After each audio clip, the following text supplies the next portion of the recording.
This is the Unregistered podcast, and I'm Thaddeus Russell.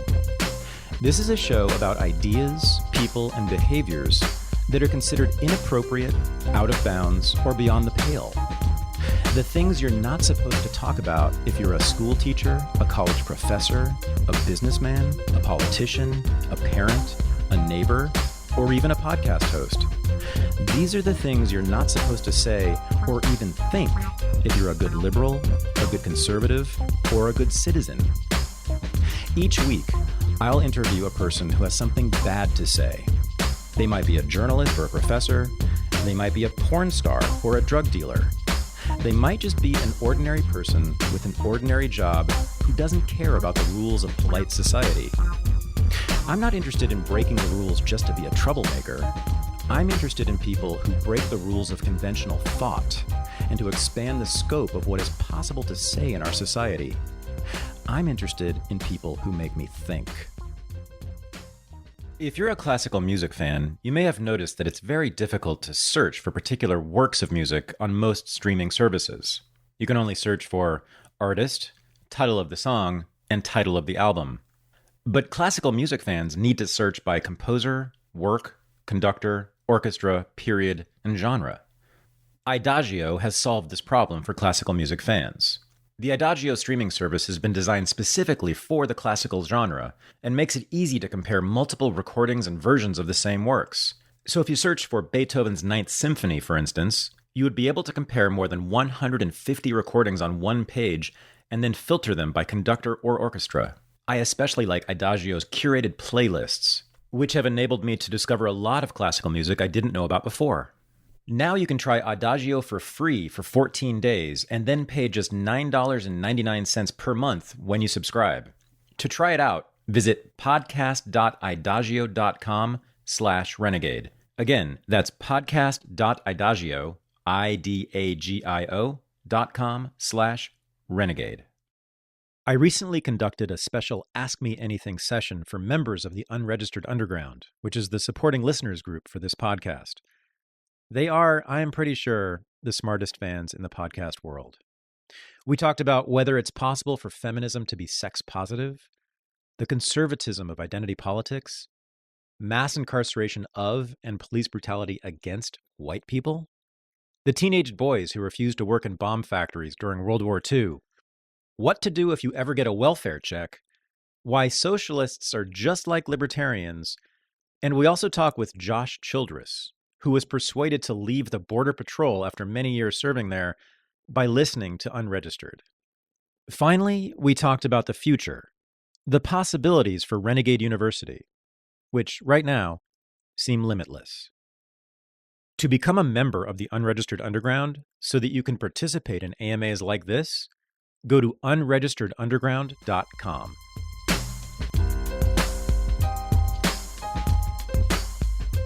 All right, here we are. Thaddeus. Hey. Yeah, I want you to know what you did to me. What did I do? Okay. All the brainwashing, seduction even. Okay, so finally, I quit my shrink. Okay, I'm no longer seeing my psychologist. So there, you saved me a lot of money already. Good. I can now spend that money on fine wine. Bon Romanée, Chambord Musigny, Cotroti, Corton Charlemagne. I'm buying it all. Good man. Yeah. My anxiety is shrinking. My OCD is pretty much gone. Okay. I no longer suffer from low self-esteem. Okay. What else? Remember last time I spoke about suicide and all that? I no longer think about suicide. Yeah, wow. I no longer do. Yeah. You know why? This gift you gave me called postmodernism, I use that as a tool. Oh yeah. What can I say? Who knows? Maybe you even saved my life. And I'm thinking, what about thousands of others, that might be feeling exactly the same? So you're not just some historian. You're not just some intellectual. You're not some just academic. You're more. No? Am I distinctive and unique in gaining this from you? There might be others. So I'm just saying. Yeah, there's this film, Ugetsu Monogatari, 1953, Kenji Mitsuguchi. And this scene, this guy is seduced by this geisha ghost. And after the seduction, he's in ecstasy and he's just rolling in the grass and he exclaims, he almost screams. He says, I never knew such pleasures existed. That's what he says. Yeah. So I'm saying, I feel almost like that guy, and you're my geisha. You're my geisha ghost who, gave me this again. I found so much intellectual stimulation and freedom and beauty and pleasure in jazz and wine and literature. And now Thaddeus Russell and his podcast. Yeah. Your podcast is the extension, is the continuation. I no longer differentiate from, sounds and of, trumpets of Freddie Hubbard and saxophones of, John Coltrane and Eric Dolphy and, Keith Jarrett's piano and Thaddeus Russell, his mind, your podcast. Yeah. To me, it's now a coin toss up, shall I listen to the podcast or shall I just open a bottle of, fine Burgundy? I get exactly the same pleasure. And again, I find beauty, meaning, all of that. Yeah. So that's that. And okay, here's my question. Okay. So I was thinking about enemies. And I know you think you have enemies and you consider them, or people you dislike. Think about whoever, Andrea Dworkin or, Catherine McKinnon, Samantha Power. You like her? No, you don't. Okay. So no. What if Samantha Power comes to you and she says, but Thaddeus, what about my self-interest? What about, remember, politics of self-interest and freedom and pleasure and beauty? What if she says, what if in doing what I did with my career, my life, I found, again, intellectual stimulation, all of it, pleasure, beauty, all of it? What do you say to her? Well, first of all, this episode was brought to you by Skirmentis. Yeah. Thank you for that fabulous advertisement. Well, you gave me a lot, so I want to know later, maybe further, why postmodernism allowed you freedom from your mental health issues. But I'm coming to LA next year to be good, so we can talk. Yeah, I'm awesome. Flying from London, 5,000 miles. Oh my God, really? Yeah, I'm in London. Yeah, I'm honored. That's based amazing. In London. That's amazing. I booked my tickets, my hotel VIP tickets. So Friday, Saturday, and Sunday. I'll talk to you then. That's tremendous honor. So Samantha Power. So when she comes to me and says, what about my self-interest in saving the world's people from oppression? I would say, great, go for it. You go get in a plane and yourself with your own gun and go to Somalia and save people. No, but everything she did, everything, do not exclude anything. She says, I'm sorry. Everything I did. And even if she says, yeah, I know I did all this, bad, immoral shit. Sorry, Thad. This is where I found my, No, I say, I injected meaning into my life. I would even do a GoFundMe to raise money for her guns. I mean, as long as, so she and her friends, John Kerry and Samantha Power and Susan Rice and all those humanitarian interventions. God bless them. Please go to Africa. Those people need you, and you fight. Go ahead, kill whoever you want. You shoot whatever guns you want, whatever direction you want. God bless you. I'll even help you. I'll pay for your plane tickets too to get there. So just don't use my money and don't do it in my name. Well, yeah. there are a few efforts like to save, like when Nick Kristof goes on a brothel raid. Maybe stay along with the local cops who do take, other people's money, but there are attempts to save sex workers from trafficking, whatever, occasionally.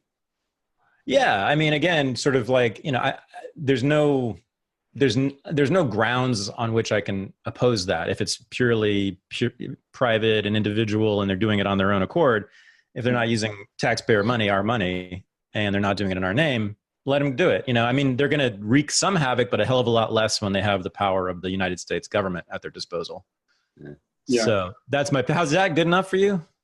No, but I agree with you. Yeah. I mean, okay. I'm not crazy about those people either, but I'm saying, especially, Well, no, I mean, I guess, so let me, all right. I want you to be satisfied. I don't want you leaving here unsatisfied. I would say to her, why is it incumbent on me as a U.S. taxpayer to fund your efforts, Samantha Power, to save the world's people? You need to explain this to her. You need to explain me. In other words, this is something you could say to all humanitarian interventionists.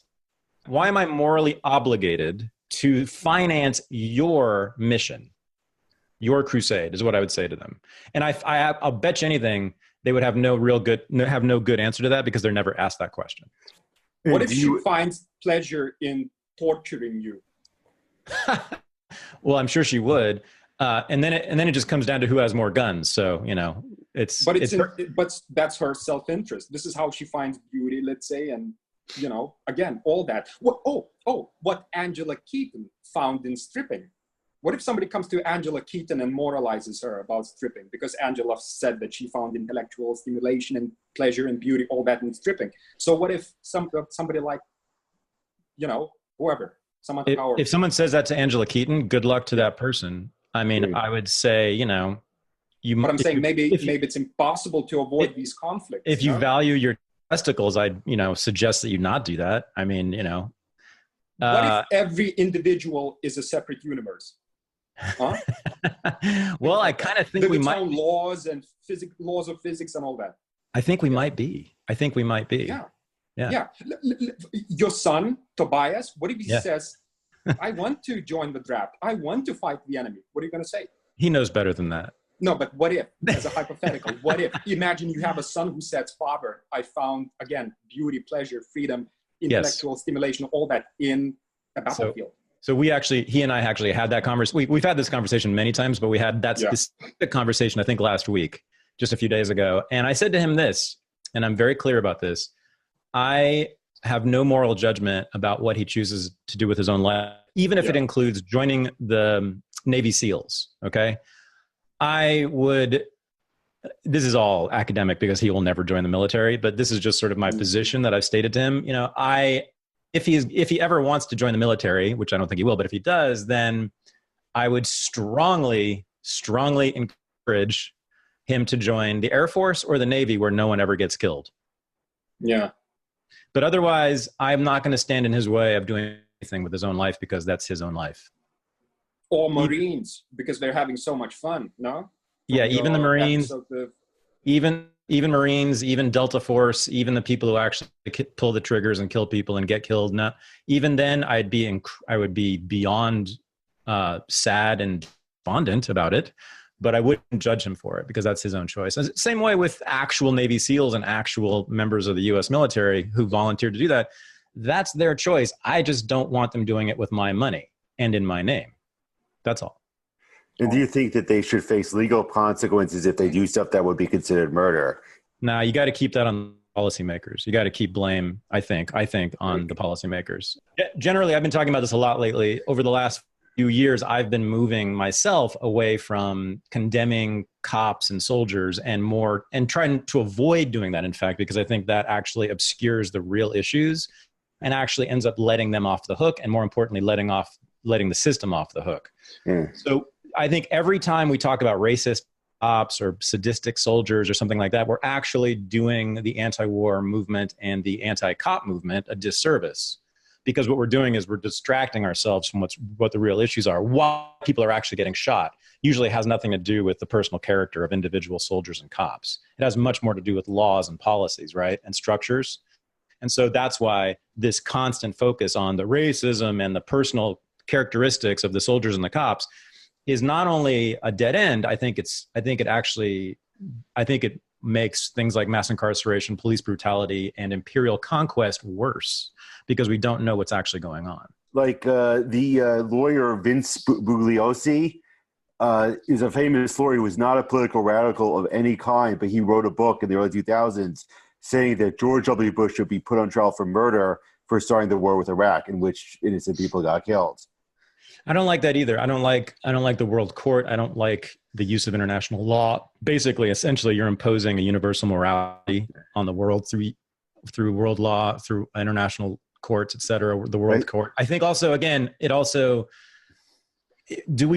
our critique of the Bush administration, do we want it to be that they were evil, that they were immoral, or that they made particular choices for particular reasons that were a disaster for us as human beings, us individually, not Iraq. And I'm not even talking about Iraqis and Afghanis. I'm talking about us. Well, I think that was his point, that it was like he would put it on trial for put on trial in American courts, for putting American lives, getting Americans killed. I don't think it was to save the Iraqis. It was like, it would have been what would be murder in American court for American, citizens. And like the problem is that Bush was democratically elected, number one. And number two, And number two, he essentially followed the law. So there's no, it's, yes, I believe that ultimately it is the responsibility of Americans who vote.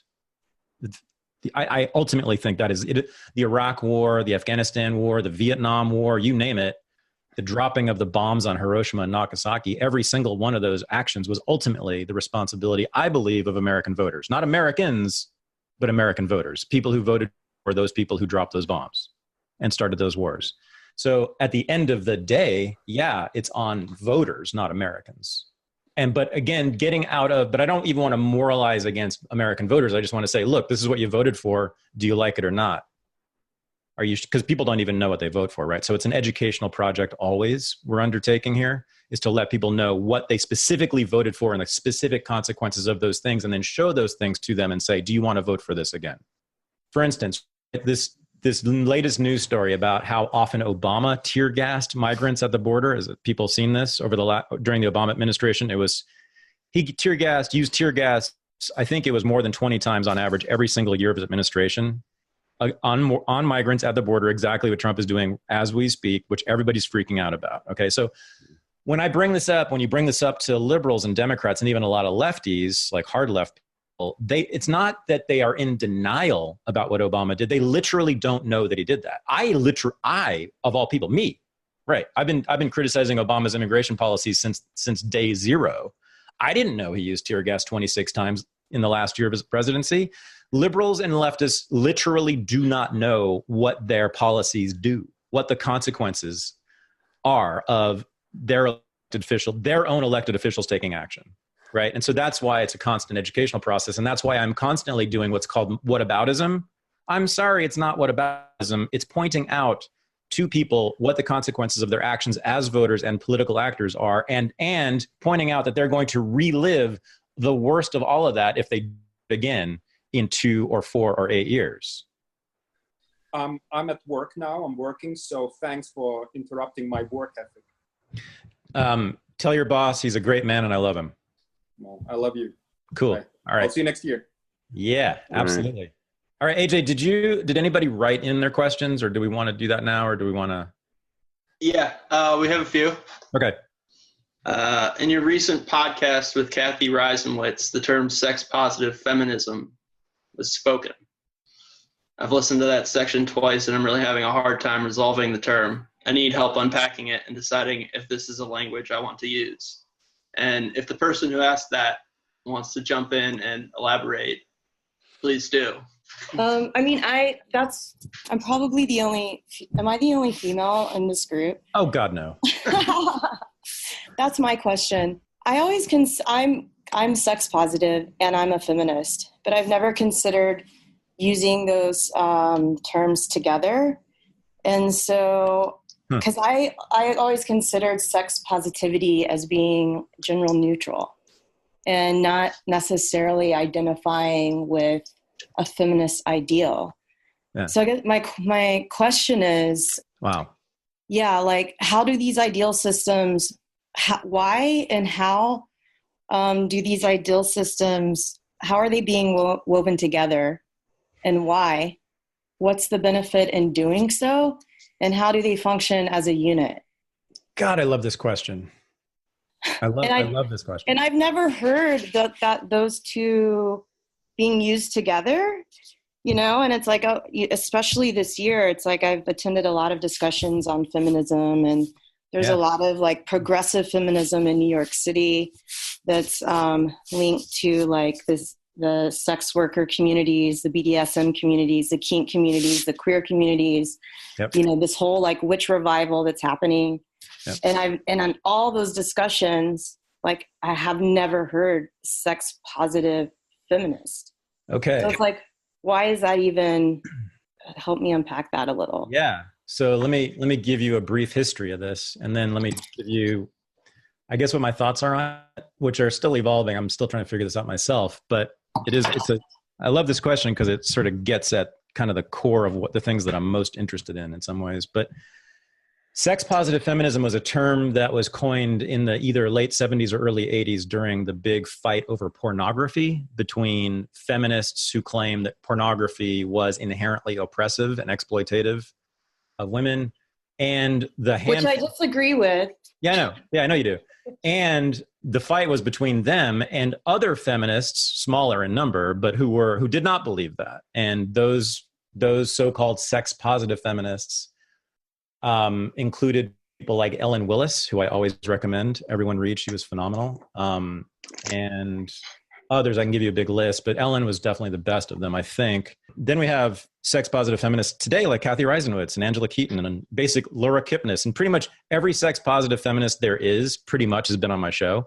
So is it like a revival of this terminology and of this ideal? Did it get lost? Like what happened there? So, right. Yeah. Okay. So the sex-positive feminists, and again, this was a small handful of mostly women, probably 10 or 12 of them, basically fighting this fight with these anti-sex feminists in the 80s, 70s and 80s and 90s. They were also reacting against the long, long history of feminism going back to the 19th century, which has always been, and this is just true, and feminists need to confront this and accept it, but it's indisputable, has always been deeply puritanical, has been essentially anti-sex, has never once promoted women's sexuality in any way, except as a means for men to exploit them, right? So that's one of the things that Ellen Willis and sex-positive feminists were really fighting against, not just the campaign against pornography, but that goes back, like, I'm not kidding you, like from the 1830s, the beginning of American feminism until today, that has been the dominant way of thinking about sex and women among so-called feminists, among people who use that word. Not all of them, but the vast majority, right? So yeah, I use the term sex-positive feminist to describe myself. I've used it to describe women who believe that their own sexuality is good and healthy and should be encouraged and all that, who think the pornography is just fine, etc. But the more I think about it, the more I actually agree with you, which is that it doesn't make sense because the history of feminism, like 99% of it, basically, has been essentially sex negative. Really. I mean, and you cannot find me a major or significant feminist text in England or the United States over the last 200 years, and I'm not exaggerating, that is not hostile to sex and sexuality in some way. You can go all of them. Betty Friedan's Feminine Mystique is just like a screed against sex and sexuality. All of the first wave feminists, the suffragists of the late 19th and early 20th century, Elizabeth Cady Stanton, Charlotte Perkins Gilman, all those people, they were like as puritanical as any Americans have ever been, which is saying something. So yeah, I think maybe we should dump the feminism word, maybe, if we're using sex positive, because those two don't go together historically. And I think that if you're sex positive, you probably don't want to associate yourself with the history of feminism. Now, what you could say is maybe there's hope for feminism, and that's why we should keep fighting this fight and keep talking this way, because maybe we'll change some minds among not just women and men who want to identify as feminists. Maybe we can rebrand it and change it, but it's what it would require. It would require feminism taking on a pretty fundamentally different meaning. Well, I think that that's happening, and I think that like using those two terms and ideologies together it's not conducive to like that progressive shift in feminism. Yeah, I agree. I mean, so a lot although I still don't want to lose like that ideal of being sex positive, but I think they're like totally they're autonomous. Yeah. So the minimal definition of feminist is simply someone who believes in the legal equality of women and men, right? And so like I don't know anybody who doesn't agree with that. Right. I literally don't know a single person who thinks that's wrong, that the women should have different rights and privileges and benefits according to the law than men. So if we tack on, the question is, why have feminists been so hostile to sex? And that's a very long story, but it's important, which is that they have a point, which is historically women have been associated with the body and sexuality. And so they believe that to become full functioning first-class citizens and to be treated like men and to have access to all the things that men have and all the big jobs and all the power and all that they have to distance themselves from their historical association with their body, from their own bodies, from their own sexuality, right? To show that they are just as repressed, just as uptight, just as puritanical as all the presidents, all the scientists, all the generals, and all the rest of them have ever been. And look at Hillary Clinton. They've been pretty successful, right? They've actually produced many generations of women who wear business suits just like we do, who talk just like we do, who start wars just like we do, who put people in prison just like we do, who tear gas people at the borders just like we do, right? So, congratulations, you did it. And that's what you get for it. So if you want feminism to be sex positive, it's a much bigger project. So we take on that much bigger project and try to convince a large number of feminists to be sex positive the way that you and I are. Or we can just give up on feminism and just start something new. And I have no position on that. I leave that up to you, Anna, and the rest of the people. Seriously. So It's a great question. I love the question. Yeah. Thank you. What else we got? I think this one's appropriate. What do you think about the idea of cultural appropriation? Oh, I'm all for it. Next. How does its use as a terminology fit into the greater American socio-historical context? Cultural appropriation? Yeah. I mean, it's just the stupidest idea ever, pretty much. It's right up there. It's top 10 stupidest ideas, I would say, because everything I don't think, does anyone here need me to tell them about this? Because I'm sure everyone here agrees with me on this. It's every single thing we do is cultural appropriation. I'm speaking English, God damn it. Did I invent that language? Of course not, right? Did all of my ancestors speak English? No, they spoke fucking Gaelic and Welsh and Yiddish, So we've been stealing stuff from the English forever and ever, but that's fine. It's ridiculous. I mean, come on. Yiddish itself is a hybrid of Hebrew and German. It's like, itself is like this thing that would not exist without cultural mixing. Do these people want to live with a world without Chinese food or Rhapsody in Blue or all these things that are just, jazz?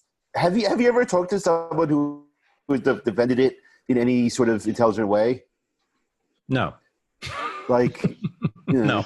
Because no. The few times I've heard, they talk about there being this whole, legacy of actual force, but, it's like it's insult added to injury, but it's not the injury itself. And, okay, so let me tell you the most intelligent take, I suppose, on cultural appropriation I've heard, which isn't terribly intelligent, but it's the best I've heard, which is this: that a lot of people who are ignorant of other people's cultures, which is most people, especially Americans, there's no doubt about that, in appropriating others' cultures, in donning the clothing, the garb, eating the food, speaking the language, whatever it is of other people's cultures, they are so ignorant they end up essentially mocking the other culture or patronizing to it, being condescending toward that culture, which I would say in general from what I've seen is about right.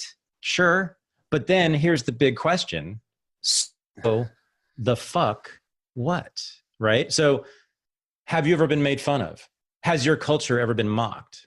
It's easy for a cis, straight, white man to say that because you have all the power in the world. It's like, okay, fine. But don't we actually have a choice, though? We have a choice as to how we feel about what others think about us and the groups we belong to, don't we? We have a choice about how we feel about what one person thinks about us individually. It's not easy.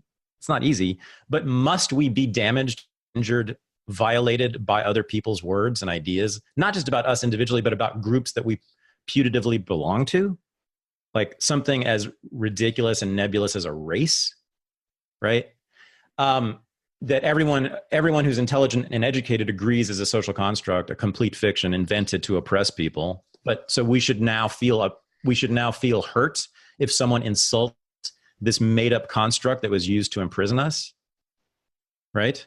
That's what people are doing. That people are insisting on being wounded, insisting on being injured, insisting on needing reparations, insisting, and here's the thing, insisting that what is most important in their whole world, in the whole world generally, is what people who look like me think about them. What is the most important thing in the whole wide world to them is what straight, white, privileged, powerful men think and do. Because according to that analysis, we are the only people with any agency. We are the only people who can make history, right? We determine what everyone else's life is. We're the ones who made slavery happen. We're the ones who disenfranchised women. We're the ones who exploited workers. We're the ones who are throwing tear gas at migrants at the border, right? We are always the ones who make history. No one else can make history. No one else has agency. Everyone else is powerless. We have all the power. So isn't it remarkable that identity politics at its core is fundamentally, mortally, lethally conservative. Conservative, because it tells everyone who doesn't have power, you'll never have power, ever. All you can do is hope that the man thinks differently about you. It's so absolutely conservative. A sociologist who was an indirect influence on me, I've never mentioned his, well, I don't think I've ever mentioned his name. Joel probably knows this person now. Stanley Aronowitz, who is... I campaigned for him, 16 years ago. I figured, yeah. When he really ran his green, and I was like, I barely knew what his actual ideas were, but he's like a... Yeah. I like the Greens. The Greens were still decentralists, before the Green New Deal crap, just completely took over the party.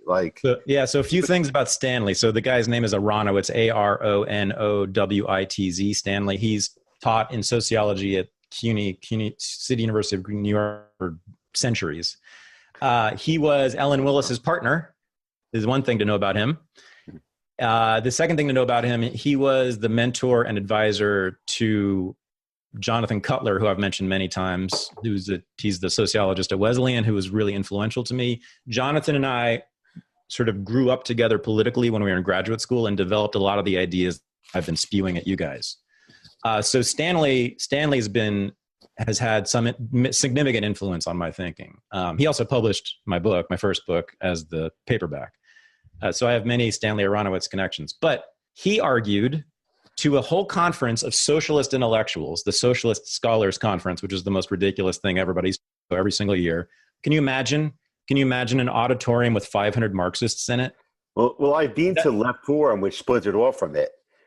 I saw Stanley Aronowitz stand in front of 500 Marxists in the 1980s or 90s and say to them, this identity politics stuff, which is derived from the Frankfurt School, not postmodernism, from Frankfurt School, he said, from Marcuse and Adorno and Horkheimer and those guys who said that capitalism is hegemonic and there's no escape from it, and it has penetrated every inch, every fiber of your being through advertising and marketing.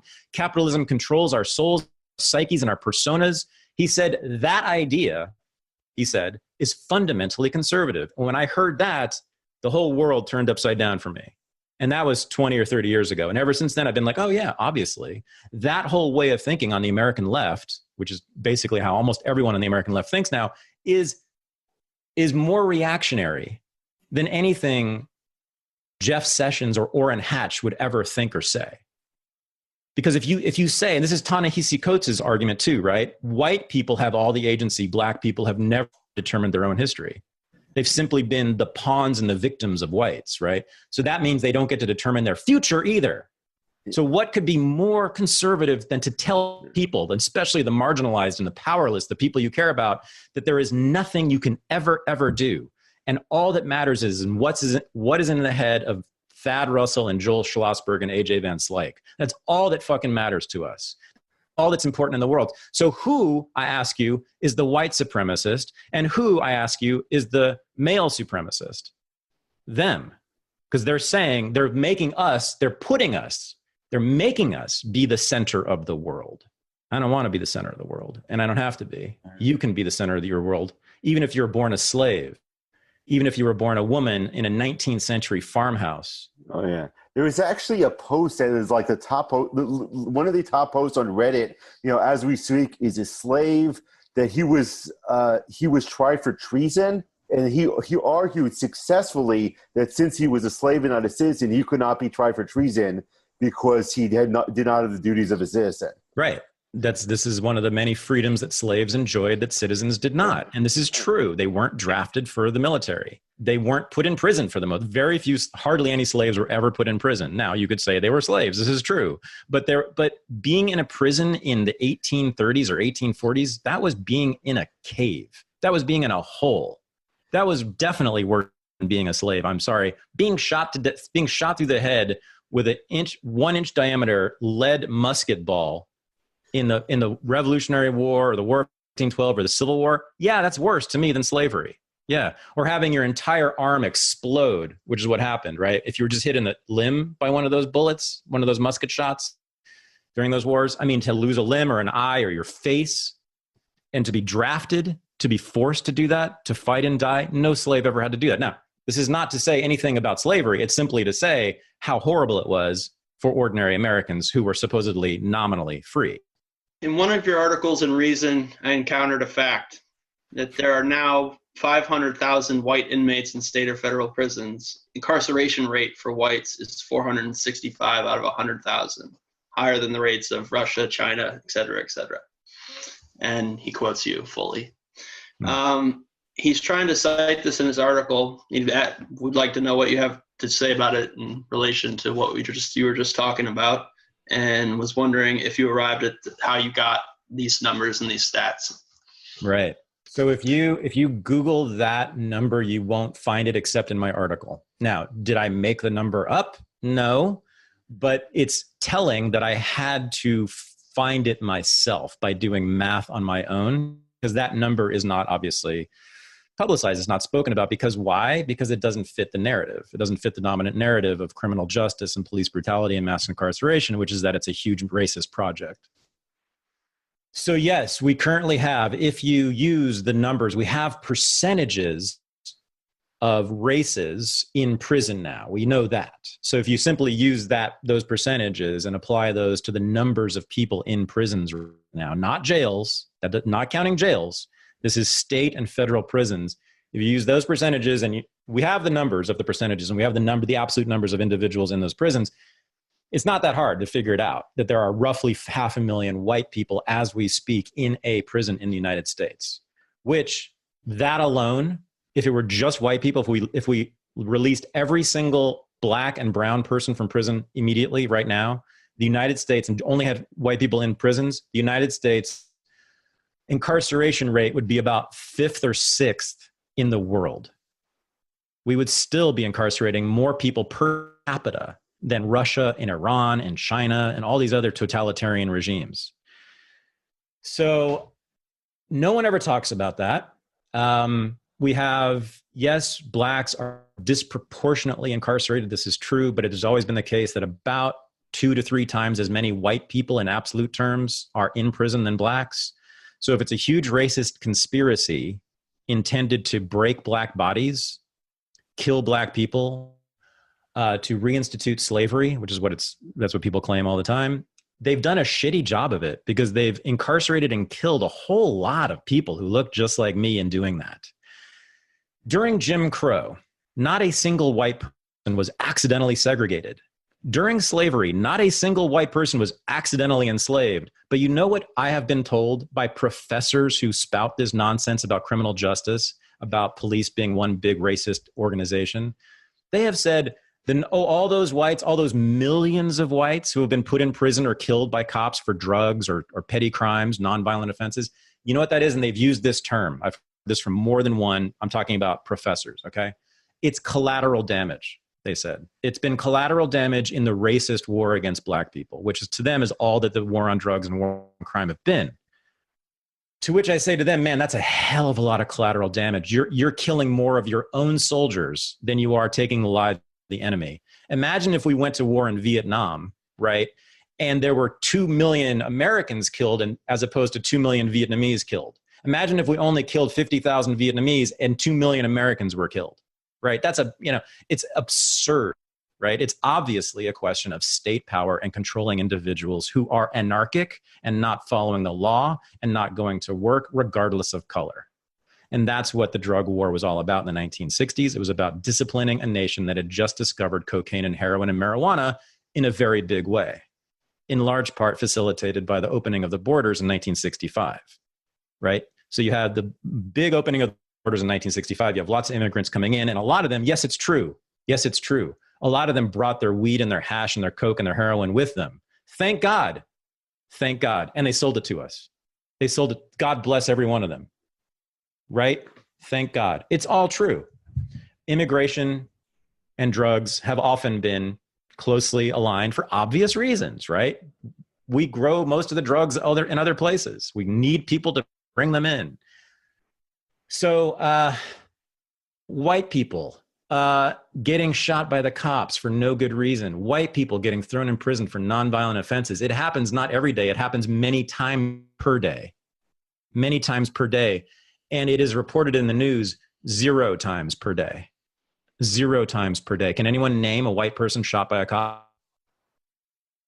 Can anyone here name a person shot by a cop ever in the United States? No. Even I have to think about it. No. Can you name a black person shot by a cop? Yeah, you can each name about 10 of them, right? Were each one of those 10 black people shot by a cop, was each one of those cases a fucking abomination? Hell yeah, right?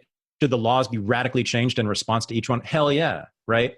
But the same is true of every single white person who's been killed or incarcerated for a cop for no good reason, right? But we don't care. And so guess what? We're going to continue to have 2.2 million people in prisons as long as we do this, as long as we make it into a race issue, which it's not. When we make it into the issue that it is, which is the state versus everyone else, right? Then we might actually reduce the numbers of people in prison. But so long as everyone's just talking about it's racism, racism, racism, well, the only obvious answer then, if it's really just racism, is you convince all the police in America to be not racist anymore. And then they won't shoot black people anymore. I mean, that's it. That's the politics. It's the stupidest, most counterproductive thing ever. For a minute there, and this is Camille Foster has talked about this a lot, right after Ferguson in 2014, 2015, there were a lot of right-wingers, conservatives, Republicans. I mean, I'm talking about serious right-wingers who were pushing hard for criminal justice reform, who were pushing hard to get people out of prison. Then Black Lives Matter comes along and they start saying, it's all about race, it's all about race, it's all about race. And the Republicans and the right-wingers and the conservatives lost interest in joining with these people who clearly saw something very different and they weren't interested in I don't think they're interested in mass incarceration. I don't think Black Lives Matter is interested in mass incarceration. If they were interested in mass incarceration, they would be interested in the 500,000 people who are white, who are in prison, but they're not because they never mention them. They would be interested in the people who are killed every single day by cops, every single day, but they never mention them. There are 16-year-old, 17-year-old, 18-year-old boys and girls who look like my son who get killed by cops all the time or beaten up for no good reason. And every time I see some little story, I make sure to put it on Twitter or Facebook to publicize it because no one else does. But it's happening all the time. Look at the numbers.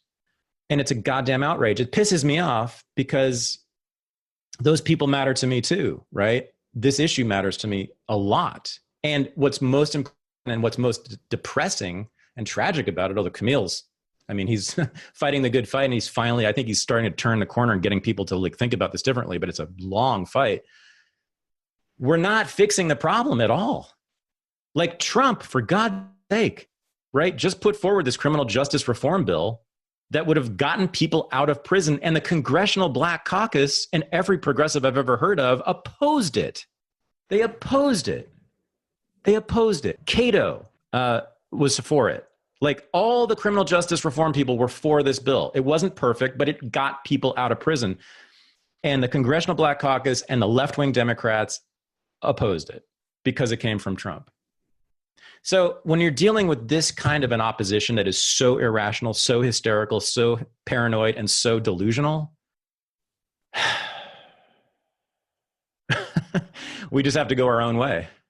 If I recall correctly, that when Jesse Jackson had the Rainbow Coalition campaign, his program actually explicitly called for increasing the criminal prosecution penalties for people involved in drug dealing that were higher level people. He's like that the low level dealers are disproportionately people of color, and that they're getting disproportionately put in prison. But like the people higher up who are planning the actual drug deals are much less disproportionately non-white. And he thought that they should actually crack down on that and be more forgiving of people, lower down, which is the logical progression of the idea that it's racial disparities. It's like he explicitly said that. There was like but Jesse Jackson, along with almost all the Congressional Black Caucus and black ministers, black political leaders in the 70s and 80s, they were the leading voices behind the movement to lock up drug offenders. They were pushing harder than anybody to crack down, to have mandatory minimum sentences, to put all the dope peddlers in the prisons because they were living in those neighborhoods. And not completely irrationally, saw the problem as the drug dealers. They didn't see it as a larger issue of policy and law, right, and prohibition. They saw it as this kid on the corner with a gun and a bag of heroin. So they insisted that they lock up all the drug dealers. And you can look at lots has been written about this. It was very much a black-led movement, mass incarceration. A black political class-led movement in the 60s, 70s, and 80s. Well, yeah. I mean, you see it like even like in the blaxploitation movies, there are a lot of them that are, totally in, like Coffee, Pam Grier is, throwing off drug dealers' head with a shotgun because she's like, they're coming into her neighborhood and are poisoning, the people in her neighborhood. He's like, get out of my hood. So I'm putting, I think this is his name. I think this is right. This guy wrote a really good book, Michael Javon Fortner. I believe that's right. If someone can Google that and check it out for me. He wrote basically the book on this, and he pretty definitively shows, the evidence is just overwhelming, that all these black political leaders and organizations in the 60s, 70s, and 80s, in Harlem and South Chicago, et cetera, were pushing hard to put people in prison, that they wanted all these black people in prison. Yeah. So, Michael Javon Fortner. I forget the title of the book, but it's the only book he's written. It's very, very good. But it's very clear. So, criminal justice as an issue is just a hot mess in terms of conceptualization. People don't know what the hell's going on. And I blame the left. I blame the left for making everything about race. It's just not. Is this the book that Black Silent Majority? Yes. The Rockefeller Drug Laws and the Politics of Punishment. Yes. Excellent. The thing is, how did this change over so fast? Like I remember during the Giuliani administration, how many New York liberals on every other issue just adored Giuliani for locking people up, and getting rid of the criminals. Or like, yeah. Again, the same people are saying, racism now, but like, there are white liberals, but like they were like, applauding, and also Bloomberg, basically until de Blasio was like the only liberal New York mayor who is really city government level who's been even making noises about doing anything differently. It's like, how did that switch over happen? People forget, Joel. That's what history. People always forget the past. Yeah. Have you ever thought about renegade histories of other countries or the world in general? I kind of think about Japan as kind of an interesting situation where they kind of have that really strong puritanical element. I wonder if that has anything to do with U.S. foreign policy and being there, and if there's any connection with that. And anyways, that's kind of just, what are your thoughts on that as a whole? You know what, Landry? You know what? That's such a good topic that someone should write a book on that. I'm writing about some of the stuff, but I think you're kind of bringing this whole field of history that needs to happen, and other people need to write about these things too. So I've written 10 chapters of that book so far. Oh, really? Yeah. You keep saying you finish it, just when everyone... I know, Joel. I know. So yeah, and I'm working on the 11th chapter right now. So yeah, it's coming. That's what I'm doing. I'm doing a renegade history. Now, I can't do a full history of every country in the world, right? But what I'm doing is I'm looking at the ways in which the United States interacted with other countries through that lens. And so what I do is I look at how American pop culture, right, came into other countries and how it then interacted with the regime there and with the people there. And so what I find over and over again, like a place like Japan, great example, great question. In the 1910s and 20s and 30s, the big thing was jazz. Two big things were jazz and Hollywood. Those are the two big exports of America. Those and cars, but in the 20s and 30s, it was mostly jazz and Hollywood. Enormously popular all over the world, especially in Japan. So Japan, by the 1930s, just before the war, there were literally hundreds of dance palaces and nightclubs that played American music and had American dancing going on every single night. The Japanese government by 1937-38 just crushed it, just shut it all down because they saw correctly that it constituted an internal threat. What they said was, we will never have a disciplined nation ready to go to war with the imperialist oppressors so long as they're listening to Louis Armstrong and dancing and watching these stupid movies, which are made by the enemy, they said. Not stupid people. Now, the problem was they couldn't really keep that genie in the bottle, right? And so by the end of the war, by 1944, this is one of my favorite stories from the war that I just found out about, actually. You'll never see anybody talk about this. So Japan, by 1944, right, pretty much everybody's dead. pretty much like all the men in Japan are pretty much dead or they're about to be killed on an island somewhere. I mean, really, it was that bad, right? So they literally had no men to work in the arms factories in Japan to make the bombs and the tanks and all that stuff, right? And the bullets. Mm-hmm. So what did they do? Who were they left with? They had to conscript, they had to enslave teenage boys. Mm-hmm. Teenage boys were making, by 1944, 90% of all of Japan's armaments. Okay, now, so we're talking 14-year-old, 15-year-old, 16-year-old, 17-year-old boys, teenage boys, right? Working in factories by force, right? They're forced to do this. Now, how might you imagine teenage boys to respond to a situation like that, especially one when their own fathers are dead and all the fathers are dead and there are no men around?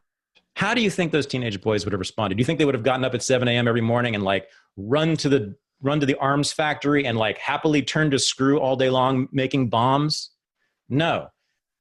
The Japanese government had to employ thousands of new police. They had to take some of them from the front lines in the war to simply police these kids, they were chasing teenage boys around the streets of Tokyo, trying to get them to force them back into these factories. This is hilarious. I mean, sort of hilarious scene going on inside Japan in 1944. Those guys, most of them were boys. Guess what they love to do more than make bombs? They love to go to the fucking movies.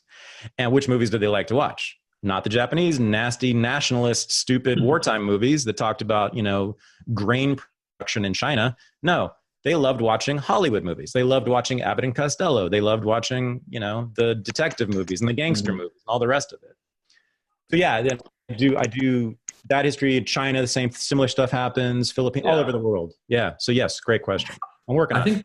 I think there's an interesting, because like when you talk about the renegade history of the United States and with the drunk Irish people and how that affected the weekend and how much we work, in Japan, you still have people that are dying yearly because they're overworking themselves, and this whole repressed country and all these different things. Anyways, I think Japan's such an interesting example as a parallel to what we see in America and America's history. It also takes place in Japan in similar fashions. So. Yeah, I mean, I don't pretend to know in any real way the internal dynamics of any other country. I'm just reporting what's been reported by those governments. Yeah. Right. So almost all of my research has been what governments in other countries have said about jazz, and right. So they're the ones freaking out. They're the ones saying it's killing us. They're the ones saying it's destroying our civilization. So I'm mostly just reporting what they're saying. But yes, Japan, I mean, just a quick digression, I suppose. But like I've always been fascinated from outside. I've never been there with what you're talking about, which is what seems to me to be like an especially pronounced conflict between repression and libidinal hedonism, I suppose, right? So that there's all this obvious repression in that culture, but then also if you look at their pop culture, like the TV shows, right? It's like it's more wild and like anarchic than anything in the United States. So, and then their pornography is like wilder and more insane than ours and all that. So it's a fascinating culture. I don't know. I really don't know enough about it to understand it, how it operates. Right. But I agree with you. It's something to look at. I think I've been having conversations with a girl from Japan. I'm in college right now. So she's an exchange student anyways. And it's really fascinating kind of talking about these things, and definitely just the weird where they have, like there's certain parts of Tokyo that are just very like brothels, shows, all this different stuff. But then on the surface level, it's not a talk. Like when I talk about anything regarding my sexuality, she like, there's a weird gap between the two of us of how much we're willing to share, but we probably engage, if not more on their country's end, but the willing to talk about it in public conversation anyways, I think that's something that's fascinating. Oh yeah, absolutely. Yeah. It's just, the problem is it's a really big world with a lot of countries to study, which is why it's taken me 7 years to write this damn book. You know about the school refusing children in Japan? There are hundreds of thousands of kids who just refuse to go to school in Japan. Cool. Good for them.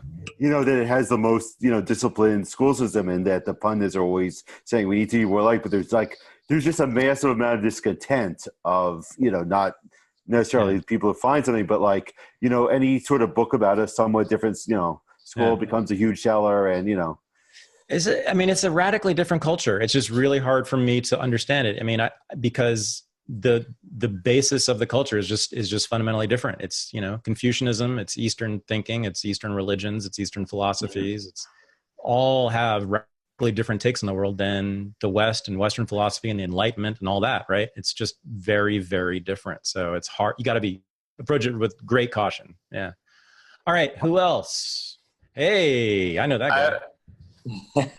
I've got a question for kind of personal gain, but idealism versus pragmatism. So this is something I'm kind of running into with what I'm trying to accomplish in the immigration field. Well, to bring it back to, you were talking about citizenship with slaves not having citizenship. I hear a lot of people, kind of open borders, pro immigration people, talking about like, oh, we got to get everybody citizenship. And I don't think that's necessarily one, what they want. Two, why do we want to sign more people up for the fucking draft next time it comes around? Is citizenship what we should be fighting for? So you suggested I check out Alex Nuestra. Yeah. And that guy's a rock star. He's brilliant. He does his homework, and he does come up with some really interesting policy. But in my mind, I'm like, no, blow the fucking thing up. Like let's scrap this system and start anew. So I guess my question is, at least your approach, do you shoot for pragmatism, which is in my case would be finding policy that would be realistic as kind of stepping stones, or just shoot for, hey, this is what I think is right and what I think is best, and it may be far-fetched, but this is what I'm running with?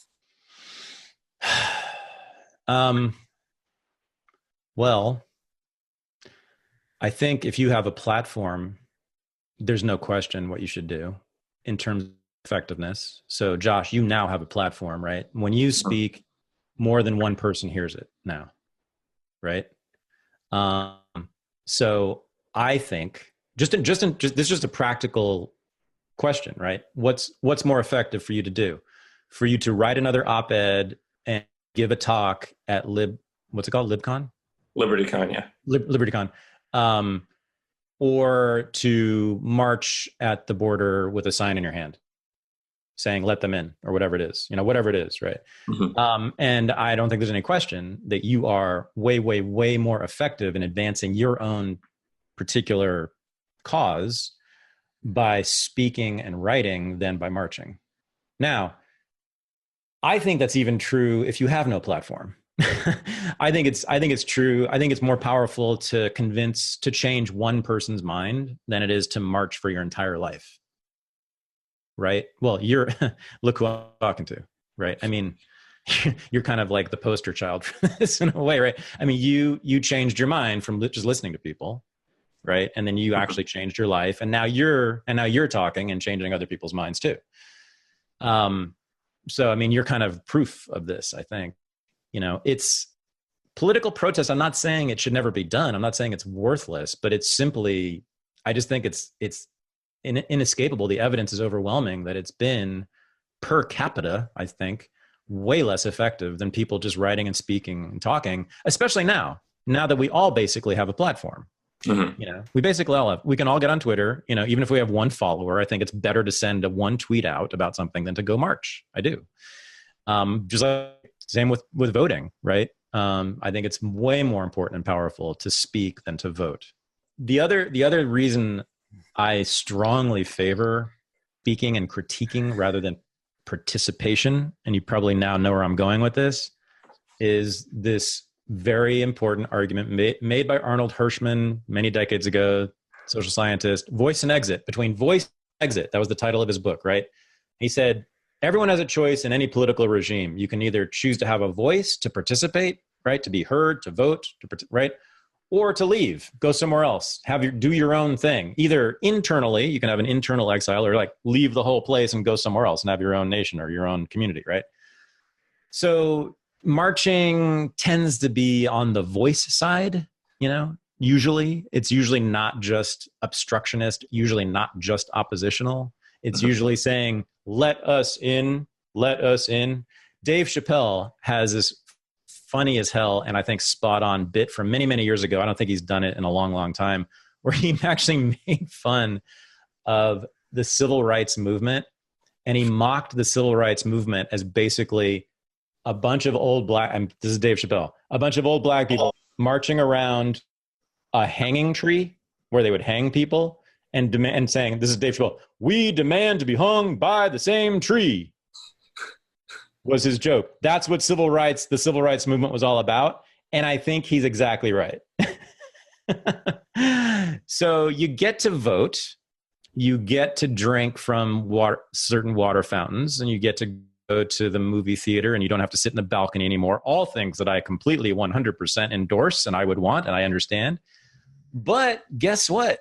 You also get to go to Vietnam now, black people, which is exactly what happened to them beginning in 1965 in large numbers. Right after they got civil rights, they got sent to the jungles to fight and die against brown people. And ever since, they've been enjoying that privilege and luxury of being a full first-class American citizen ever since. So, yeah. I think protest tends to be about voice, and I'm much more interested in exit. Okay, so since you've endorsed platform over marching, and this, I swear this is not me, somebody wrote this. How serious do you intend to get with Renegade University? How serious? Yeah, how serious? How big are you going to get it? You answer that question. We're fucking taking over, man. We're taking over. That was my question, and I'll expand on it just a little bit. And I don't mean just size, but I think it's great, getting Scott Horton to make videos, and that's like level 1 pedagogy and whatnot. But you can do better. I mean, you could, if you wanted to, decide to have a really sophisticated online university where people are doing collaborative problem solving and real authentic, real world stuff. That would be really cool. And I know a lot about the sort of, which is why you feel need to start your own. And I just want to hear you see how far you feel like taking it. Oh man, I love that. The answer to everything you said is yes. Like, yes. I want to do everything. I mean, there's nothing that I don't want to do except replicate the stupidity and errors of other universities, But I'd never thought about that, but like online collaboration where we're doing research projects remotely like this, oh God, yeah. We are one of the first things along those lines we are very much going to do is we're going to have our own basically research institute. So we're going to commission people to do research projects, to do writing. We're going to publish it ourselves. We're going to try to get them published elsewhere as well. We're going to have our own essentially academic journal, but it won't be peer reviewed. It'll be market reviewed, God forbid, right? But we are interested in all possibilities. We are going to start hiring directly from the American Sociological Association and the American Historical Association and the American Political Science Association. Each one of those has its own job board. Each one of those has hundreds and hundreds of unemployed Stanford and Harvard PhDs desperate for work, and I cannot wait to recruit them. As a further thing, too, just before I have been on this Ask Me Anything, I was in another Zoom classroom actually being a guest lecturer at a Harvard class.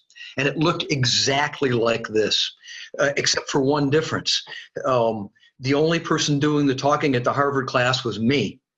You're doing most of the talking now, but it has a more participatory feel to it.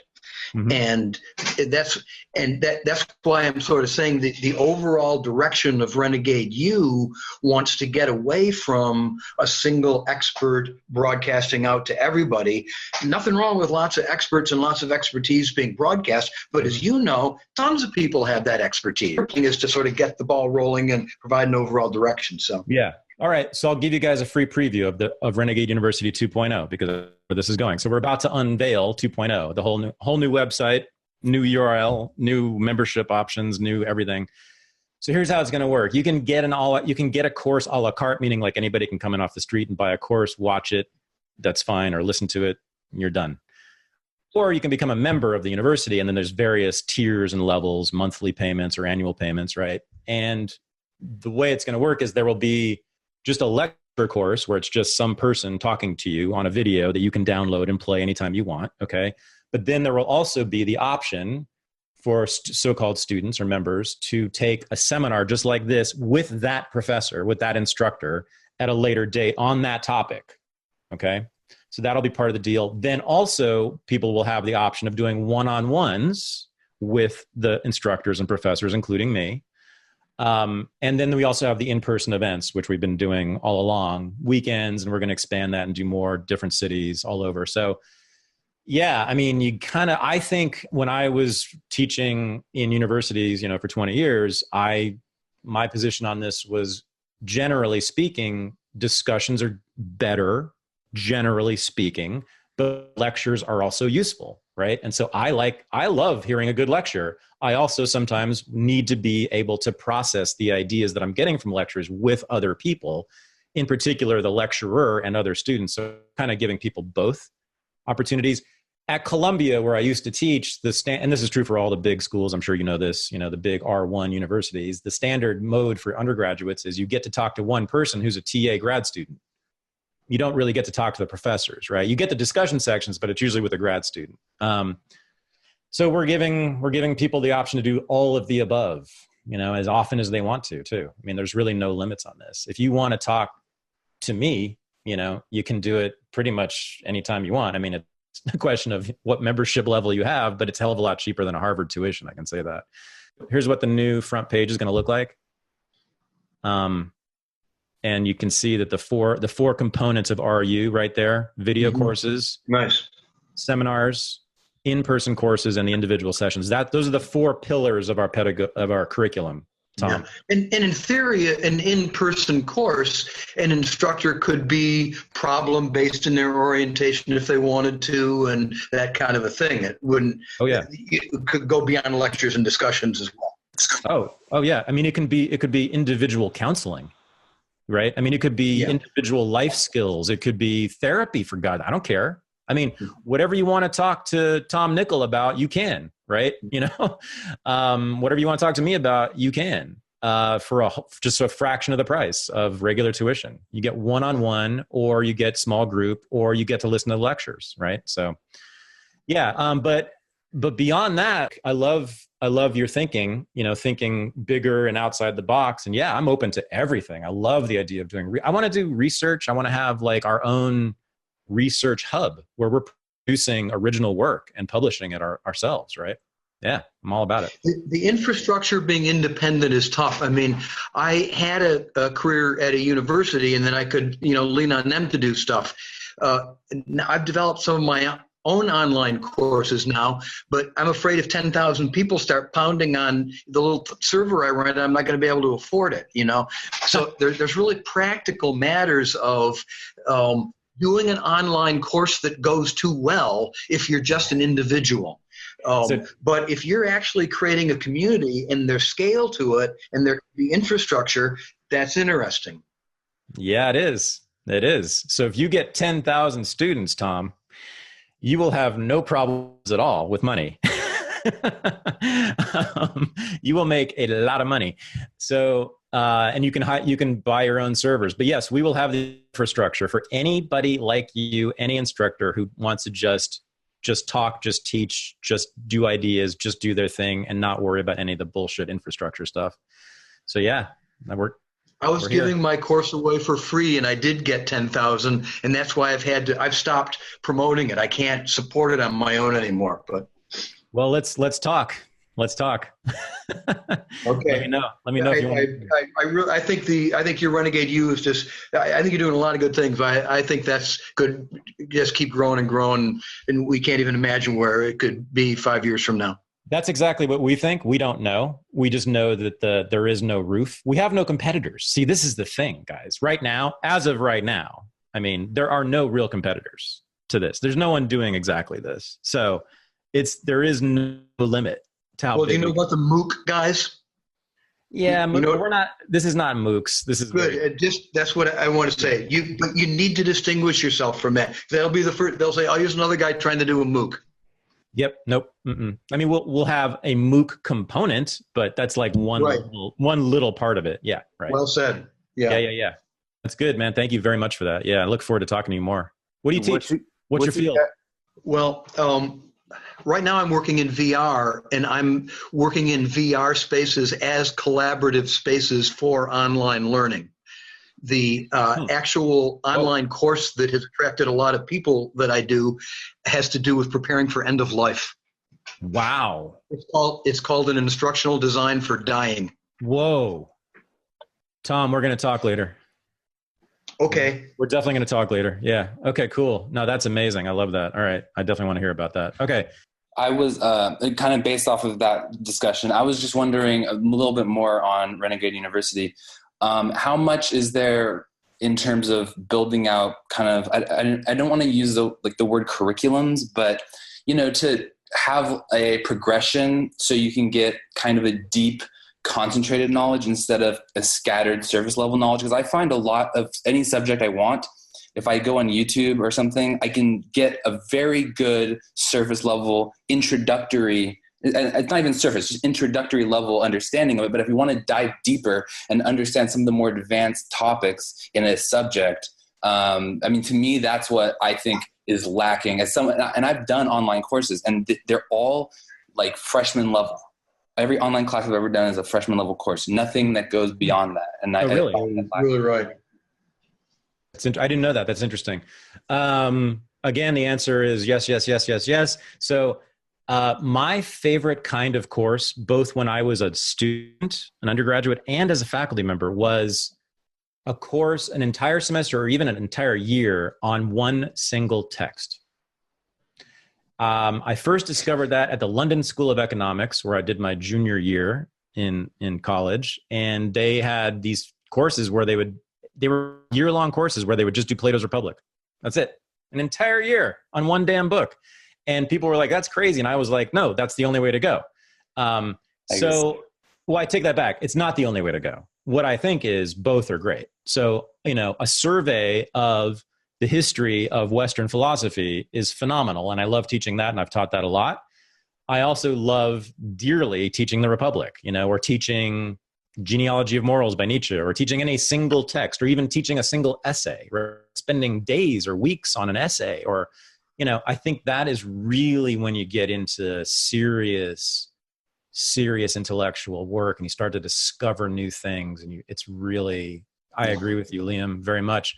But we're going to just do both. So I've already been talking to people. In fact, is John here? I don't know if he's here, but he's interested in teaching a course on Homer, the Odyssey. Yes, I believe. Yeah, it's the Odyssey I think he wants to teach. So an entire course on one text, right? But that courses like that we certainly want to do.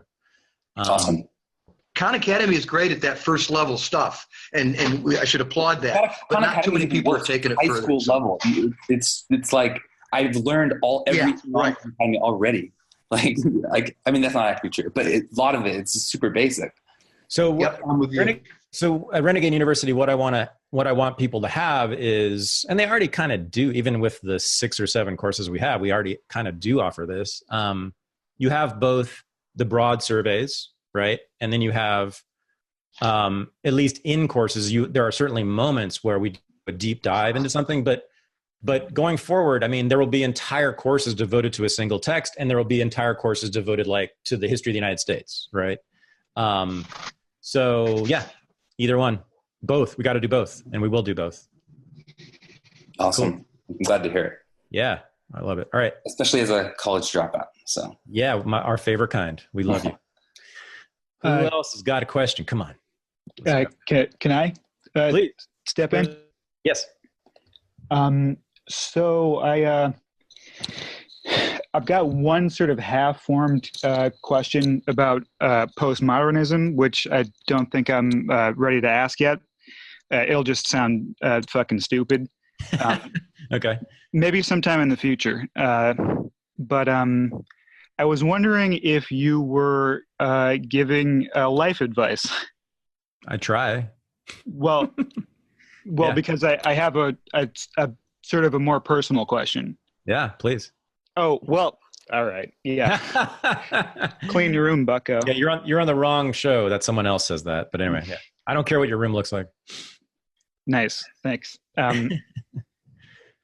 So yeah, I am a math student at a tech school, and I've got 1 month left before I graduate. And it's sort of a deal because I'm 27. I dropped out and came back in, and my plan has been to like go into tech, like I guess like a big tech company like Google or some shit. And lately I've been really disillusioned with tech, and I found your argument in your debate with Popat very persuasive. And this Amazon HQ2 shit, I'm not a fan of that either. These large tech companies, and just sort of, I guess, the ethos, I guess, of the tech industry in general is just, I'm not liking it. I'm feeling worse and worse about it as time goes on. And so what the fuck do I do? Well, what do you not like about it? It's oh man, I'm going to get stage fright. I don't know. I like, one of my teachers works at Facebook, and I look at him and think like, what the fuck is going on in your head? How do you justify working at Facebook, especially recently? Yeah. And I don't know, just this cultish attitude about what progress should look like, which often ends up meaning, like gentrification and shit. Again, with like the whole HQ2 thing. These people seem political in all the right ways in terms of like inclusivity and diversity and shit like that, which is totally easy for them to be into because that doesn't touch all of the really fucked up economic shit. And of course, there's surveillance economy, the fucking, all of our eyes are generating money for them. And I don't know, so that's all just really fucked up, and I'm wondering, does my conscience like heavier than the, I don't know, 100K salary I might get, given the fact that, in this job market, I feel like it would also be stupid not to take that 100K salary. So yeah, I don't know what to do. Okay. Here's what you're going to do. Please. Please tell me. I don't know. But I can say this though. I mean, what you're talking about, I believe, is about a half a dozen companies, right? You're talking about what's known as big tech, right? Maybe a dozen, something like that, right? The big, giant, monopolistic companies that we all know about that are super famous, that suck and are killing us. You don't have to work for them to be in tech, right? I mean, if you go to San Francisco, you will see office buildings full of startups, right? It's not, most of the office buildings in downtown San Francisco have like not one or two or three companies. They have like 100 companies in them. Each one has its own room or its own, I've been in them, right? And they're just startups after startups, and there's of varying sizes and ambitions and scope and whatever, right? There are people who have companies that just, they're developing one little app that does one little thing, and they make a middle-class salary from that, and that's that. And then there's people with bigger ambitions and all the way up to being a Facebook Goliath, right? So I would say for you, first of all, and this is what I say to everybody, is just like, decide what you want. Like what do you, I have no idea what you want, but what do you want? Do you want to be Zuckerberg? Do you want to be a huge global giant with power over people's lives around the world? Then you should probably work for Facebook. If you want to make something that you think is cool and interesting and useful for you and other people, and you can make some money on it, then you should do that, right? You don't have to go work for big tech, do you? I don't know. I mean, I'm not an expert on that world, but I do know that that's just that's only a small percentage of the tech world is those people, right? Yeah, no, that is true. I'm not sure why I default to those actually. I mean, I personally know, like, well, first of all, we're a tech startup right here. This is what this is, right? I personally know probably half a dozen people, something like that, who are doing tech startups. Like, they have nothing to do with Facebook, and they have no interest in being like that. And their ambitions, it's about your ambition, right? That's it. It's about the scope of your ambition. How big and powerful and important do you want to be? Like, do you want to invent things that change people's lives? Do you want to be the next Steve Jobs, or do you want to be like Steve Jobs, but you will invent not quite the iPhone, but something that'll be useful for people, or you know what I mean? Like, that should direct your decision making as to go forward. Once you've decided what you want in life, Matthew, then it's just a question of strategy about how to get it. Well, okay. Maybe to put some more flesh on those bones. Okay. So like, in the short term, I want to make some money, I guess, and then, maybe use that financial freedom to do something more interesting. But one of my longer term goals is I want fucking like nanotech, I want like a post-scarcity technology that, anyone could, it's not something I would force on people. They could have it if they want to. And you would just sort of, you could just like take dirt and then turn it into a house, like right in front of your eyes, and like make the food that you want, do all the, I don't know, ecosystem shit that you would want to do to make it sustainable. So that like, because ultimately I think it's immoral that we have to work in order to keep living. And if we had that, if it became like that cheap, just the cost of little nanomachines, which would be cheap, I mean, theoretically, ideally. So let me tell you my feelings about that. Okay. So I don't think it's immoral that we have to work in order to live. I just think it sucks. Right. So I want to do less of it, and I want you to be as successful as possible, to take as much of my labor away as possible by inventing stuff. Right? And that's what you're talking about doing. Yeah, that's why I love technologies, because it can take away labor. Now, we can also be handed something that looks like this and then work, it turns out, a whole lot more. Right? This has more productive power than a fucking steel factory, right? And it's in our pockets. Yet, what do? We use it not to work less. We use it, most of us, use it to work a whole lot more, don't we? So it's a cultural question. So you can invent all the nanotechnology that makes dirt into gourmet meals and houses and stuff. But if Americans think that work in itself is good, makes you a good person, they're going to use your nanotechnology to work more. Well, fine, let them. So that's why I do what I do, right? I try to just change people's minds, and I ask them the question that I asked you, which is, what do you want in life? And I don't know what that is, but people don't ask that of themselves. So a lot of Americans, just when they're asked that question, they say, oh, well, I want to do what's right, what's morally correct, rather than thinking about what they themselves want, what's going to benefit them, what's going to make them feel good. Right. Well, ultimately, that is what I want. That's the life I would want to live. Me too. Right. So you want a life without work.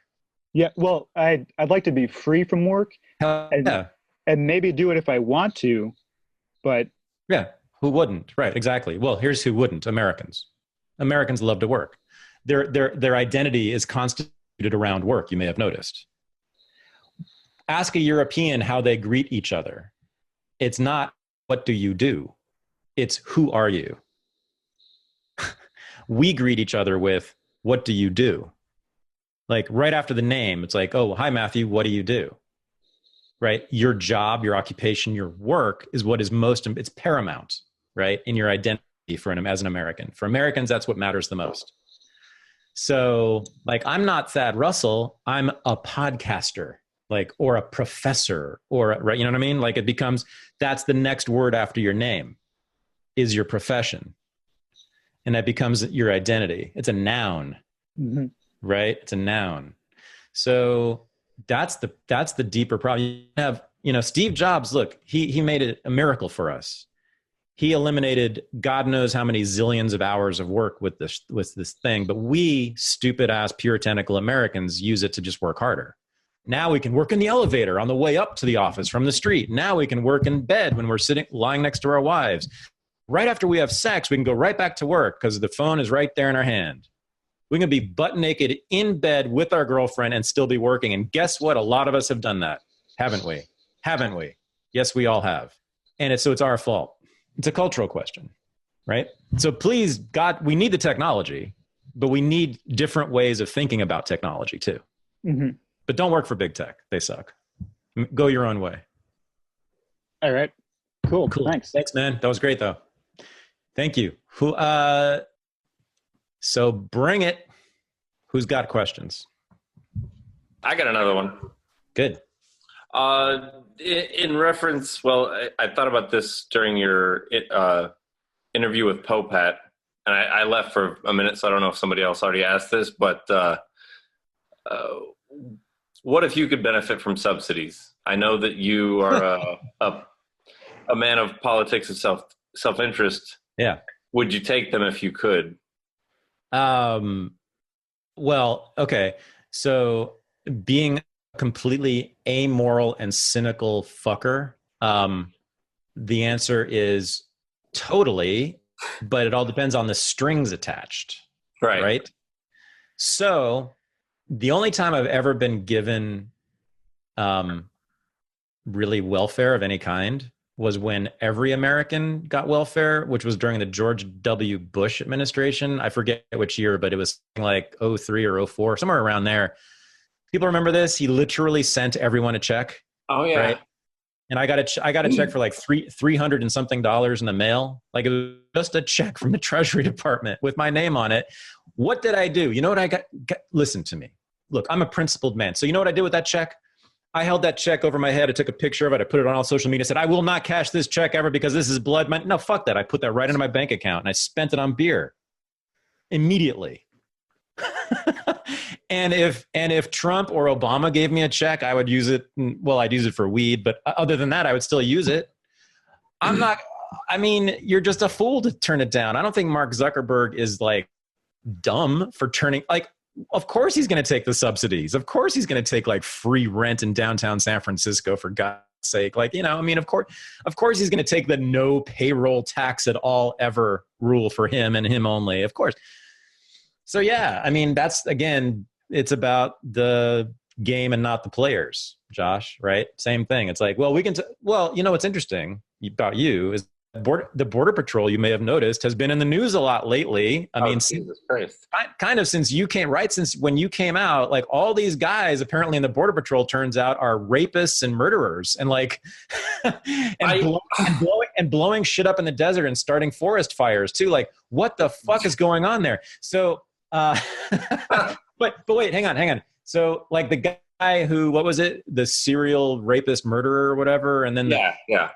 Okay, so all the attention gets focused on that, right? This is the same thing with the cops and the soldiers. It's like all the attention on the evil Border Patrol agents, right? And I'm sure, well, I know that dude's evil. I'm sure many of them are, right? But what does that get us, right? What we need to do is just find good, angelic human beings to be our cops and our soldiers and our Border Patrol agents, right? No. It doesn't change policy. You got to change the law, change the policy, and then you just hire people to implement the goddamn policy. So same question. Yeah. So would I take subsidies? Totally. Am I opposed to subsidies? Totally. I hope that that should make sense to you by now, right? Everyone should know. I kind of intuited that, but I wanted to see if you actually had a stance against it, or. Well, it's like socialists. It's like, socialists have understood this question for a long time. It's like, do they buy and sell things in a capitalist market economy? Yes. Are they opposed to a capitalist market economy? Yes. Right. It's similar, right? Yeah, I drive on the state's roads.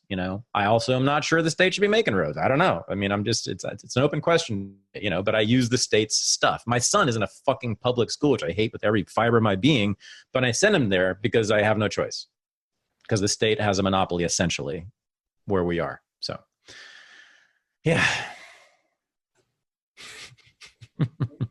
All right, come on, bring it. Come on, somebody. All right, I got one. There we go. Okay. So you put a lot of emphasis on postmodernism, right? And it seems to me like one of your main points is to give an anti-essentialist perspective. Mm-hmm. Why do you not then also talk about existentialism? Because I don't know it very well. So I read Camus and Sartre in college, and I haven't touched it since. Fair enough. Can you tell me why I should? Well, exactly that reason. It's very foundational for anti-essentialist argumentation. Can you give that to me? And this is a completely serious question. Can you give that to me like in a short paragraph? Like give me how I can sort of guess, but I want to hear someone else say it. Like what's okay. So Sartre defines existentialism as existence precedes essence, right? Mm-hmm. So that is what he really thinks is the foundation of the entire philosophy. And what that means is that first, the world or the universe, or whatever you want to call it, exists. And then there's essences that people create through meaning and all sorts of other mechanisms. But then even on top of that, there's the whole argument about authenticity and what that means within the philosophy of existentialism, which is that we are damned or doomed to be free, right? Mm-hmm. We always have the freedom to make a choice about how to interpret reality because of that anti-essentialist foundation. Right. So it would seem to jive with most of what you say.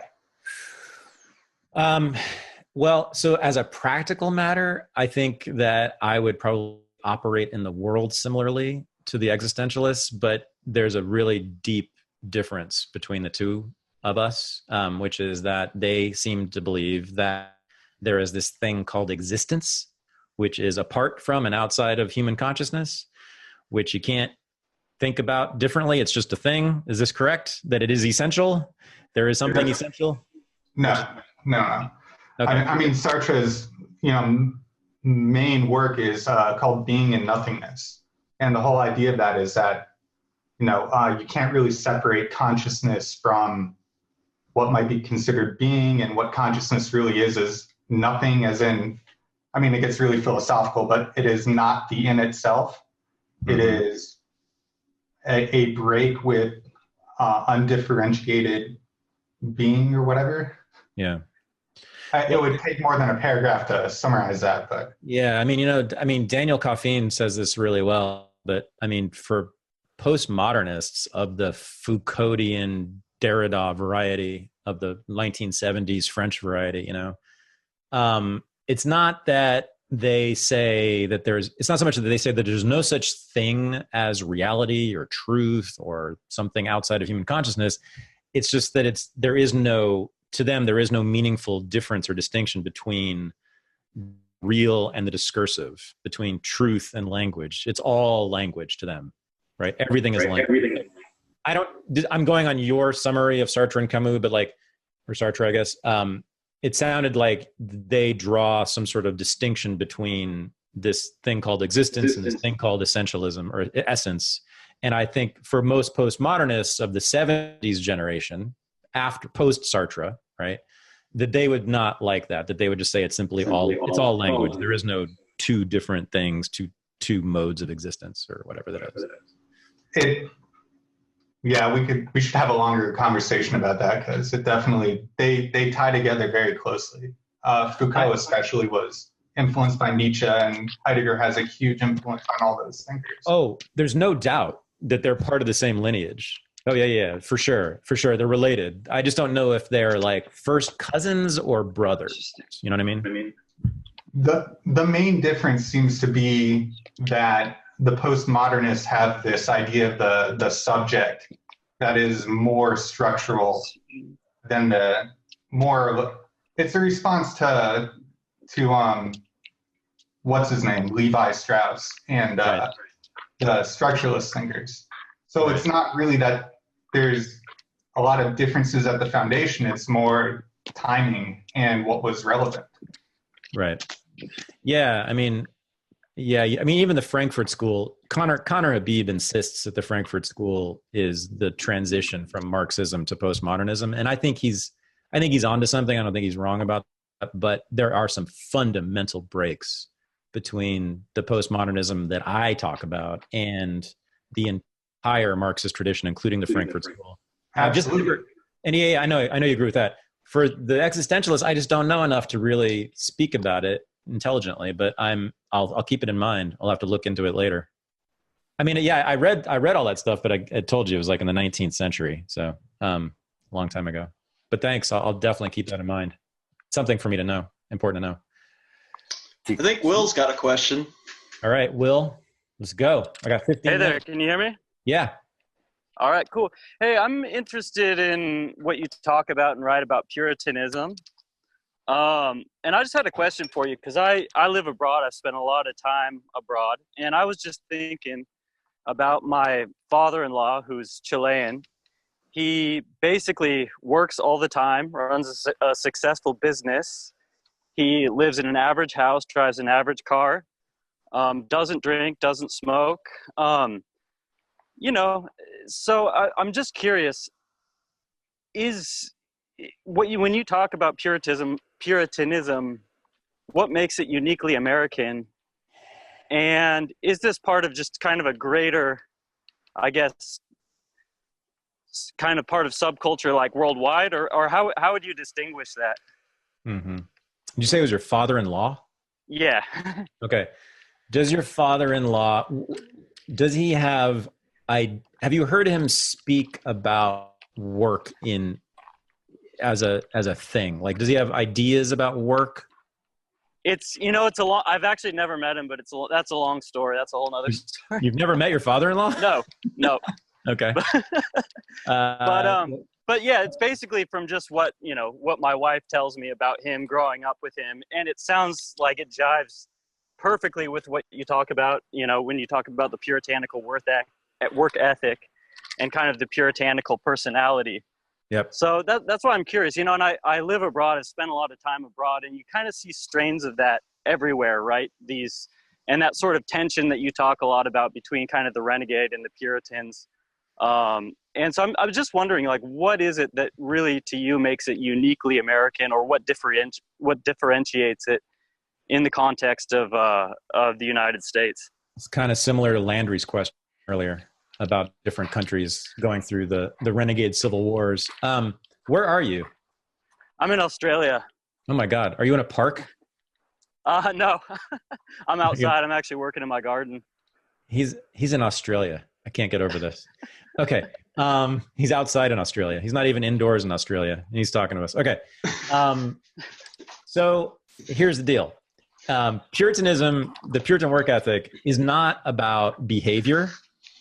It's not about working really, really hard. It's not about having a really boring life. It's not about not drinking and never having sex and working all the time. You can do all those things and not be a Puritan. Right. Here's what being a Puritan is about: ideas, right? It's an ideology. Right. It's an ideology of work and sex and pleasure and fun, mm-hmm. right? So that's the thing. If your father-in-law, is he Australian or American? No, he's Chilean. Oh, he's Chilean. Okay. Yeah. So most people simply don't have this bizarre idea of work being good in itself. Right.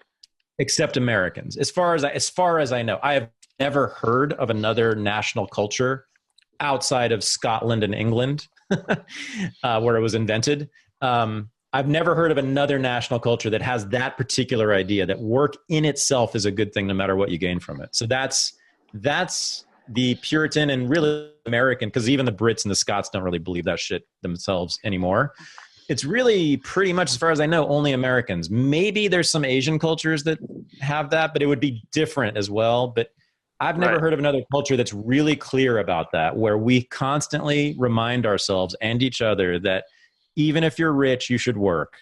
Even if you don't need to work, you should work. The more you work, the better the person you are. If you don't work, you're a bad person, et cetera, et cetera, et cetera. And so the current, for instance, panic of all the men in the United States not working, right? Which you've all heard of, right? That's why there's a panic. Like when I hear that, I'm like, wait a minute, men are not working. I'm like, wait, this is bad news or good news? I don't get it. Now, men not having money is bad news, right? And so I want always less work and more money. But if it's just that not working, and that's all that people seem to care about, right? Do you hear people talk about the crisis of men not having enough money? No, you hear about the crisis of men not working enough. That's the crisis, right? That everybody talks about. That's the problem, is that they're not working. They're sitting at home. They're playing video games. They're watching television. They're watching YouTube videos. They're not working, right? That's the problem. Now you can see there are many, many different possible problems in that scenario with a guy who doesn't have a job. I can also see that being a very good thing, right? But what Americans only talk about is the fact that they're not working. Now, this is also highly gendered. If it were women, that would be a different story, right? We get hit men get hit with the Puritan work ethic harder than anybody, but women get hit with it too. But that's the thing, right? We need to be working to be good, to be whole, to have an identity, to be taken seriously, to be respected, to respect ourselves, right? We hate ourselves when we don't make enough money as men in this culture. It's pretty, I mean, people talk about toxic masculinity. To me, that's what's toxic about masculinity. That actually feels like poison running through my bloodstream sometimes, right? How bad that feels, right? And the pressure to be good in those ways. So does that answer your question? That's how it's distinctive from other work.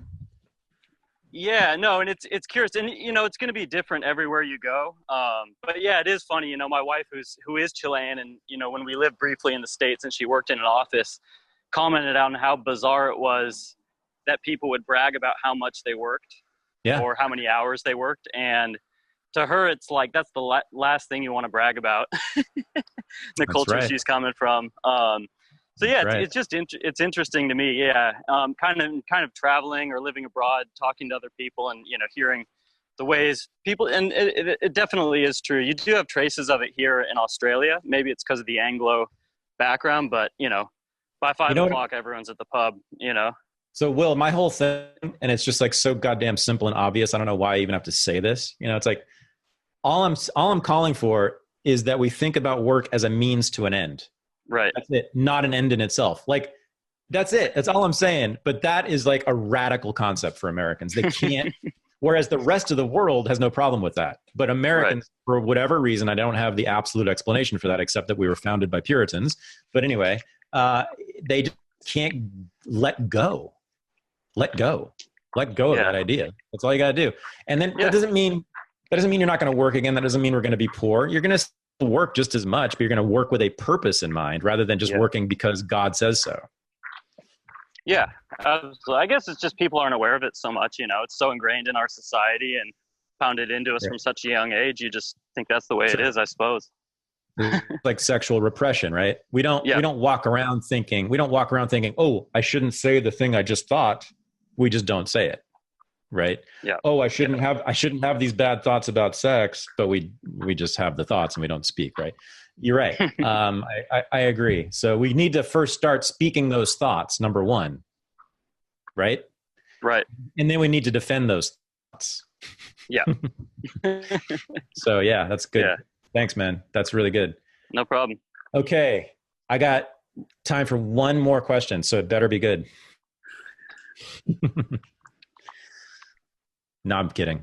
Who wants it? It doesn't have to be good. I have a quick question, kind of more practical question. Sure. How do you go about your research, and is there anything as a historian that you can give? Because I have 8 books behind me for my own research. So what are some tips or strategies that you have about research and finding those kind of interesting anecdotes that you do in Renegade history?